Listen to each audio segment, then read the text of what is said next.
From living under shelling and airstrikes to living in Turkey's newest refugee camp, Samer al-Hassan, his wife and 5 children are crammed into a tiny prefabricated unit, but they aren't complaining.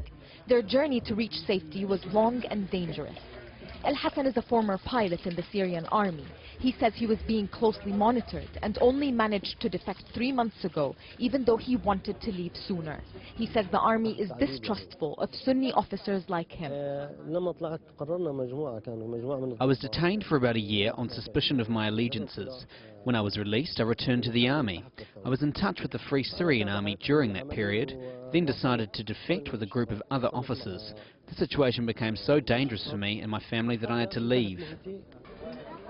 The Turkish government has been scrambling to house an ever-increasing number of refugees. This camp was built in just 2.5 months. It's only been 3 weeks since the opening of this camp and it's already full. The Turkish authorities say there's no space left for any additional families. That's why construction is underway for 4 more camps. That would bring the number of refugee camps in Turkey to 20.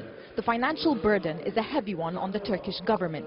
It shoulders most of the refugee funding on its own. Construction for this camp, which is hosting more than 10,000 people, has cost $33 million. Our responsibilities are difficult. This is our 3rd camp for Syrians in Urfa province, and we are getting used to this work. Syrian refugees here are faring much better than their compatriots in Jordan and Lebanon because Turkey is a more resource-rich nation.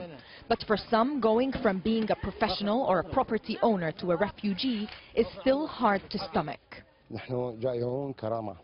We came here to look for dignity. As refugees, we are demanding to be treated with compassion, affection and respect. Please let us be free people. We lack nothing except a thirst for pride and dignity. The morale of most Syrian refugees is low, but most agree that the human dignity they crave can only be restored if and when they return to a stable homeland. Nisreen Al-Shamaili, Al Jazeera, Harran camp, Urfa province.